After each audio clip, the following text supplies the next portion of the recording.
ఒక తండ్రి తన కొడుకు స్కూల్ కి లుంగి కట్టుకుని వెళ్తాడు. టీచర్ ఎవర్రైనా అని అడిగితే వాడే మా నాన్న అని కొడుకు చెప్పి అతనితో బయటికి వస్తాడు. బయటికి రాగానే నేను ఇష్టమా మీ అమ్మ ఇష్టమా అని అడుగుతాడు. కొడుకు సమాధానం చెప్పడు. తండ్రి తాగడానికి డబ్బులు వసూలు చేసి మందు కొట్టి కొడుకుని బస్ ఎక్కిస్తాడు. బస్సులో సీటు ఖాళీ ఉన్నా కొడుకు తండ్రి పక్కన కూర్చోడు. దాంతో తండ్రికి కోపం వస్తుంది. బస్సులో సిగరెట్ తాగి గొడవ పడతాడు. అక్కడున్న ఒక చిన్న పిల్లాడికి కూడా ఇబ్బంది కలిగిస్తాడు. వాళ్ళ అమ్మ తండ్రి వేధింపులు తట్టుకోలేక పుట్టింటికి వెళ్ళిపోతుంది. తండ్రి కొడుకుని పంపి మీ అమ్మని రమ్మను లేదంటే వేరే పెళ్లి చేసుకుంటా అని బెదిరిస్తాడు. అక్కడ కూడా తండ్రి వెళ్లి తాగి గొడవ పడి కొడుకును లాక్కెచ్చేస్తాడు. బస్సు కోసం వెయిట్ చేస్తూ ఉంటే కొడుకుకి ఒక ఆలోచన వస్తుంది. వాళ్ళ అమ్మ ఎప్పుడు గొడవ జరిగినప్పుడు ఆ అడ్డదారిలో ఎండలో ఎంతో కష్టపడి నడిచి వెళ్తుంది. ఆ కష్టం తండ్రికి కూడా తెలియాలని ప్లాన్ చేస్తాడు. బస్సు డబ్బులు చింపేసి పారిపోతాడు.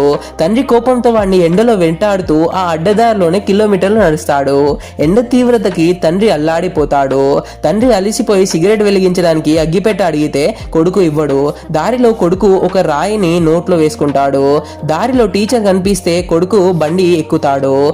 తండ్రి ఒక్కడే ఎండలో నడిచి ఊరికి చేరుకుంటాడు. ఊర్లో కొడుకుని చూడగానే మళ్ళీ కొడతాడు. ఇంటికి వెళ్ళగానే భార్య వండిన కూరని సిగ్గు లేకుండా తింటాడు. అప్పుడు ఆ కొడుకు తను తెచ్చిన రాయిని తీసుకెళ్లి ఒక చోట పెడతాడు. అక్కడ అప్పటికే చాలా రాళ్ళు ఉంటాయి. అంటే వీళ్ళ ఇంట్లో గొడవ జరిగిన ప్రతిసారి వాడు ఒక్కో రాయిని తెచ్చి అలా దాచుకుంటున్నాడని అర్థం. చివరగా వాళ్ళమ్మ నీళ్ల కోసం ఎండలో చెమటోడ్చి చుక్క చుక్క నీటి కోసం ఎలా ఎదురు చూస్తుందో చూపిస్తాడు. నీకు కోపం వస్తే తాగొచ్చి ఇంట్లో వాళ్ళని హింసించడం మొగడితనం అనిపించుకోదు. నీ తిక్క పనుల వల్ల నీ భార్య పిల్లలు ఎంత కష్టంలో కాలిపోతున్నారో ఒక్కసారి వాళ్ళ ప్లేస్ లో నిలబడి ఆలోచించాలి.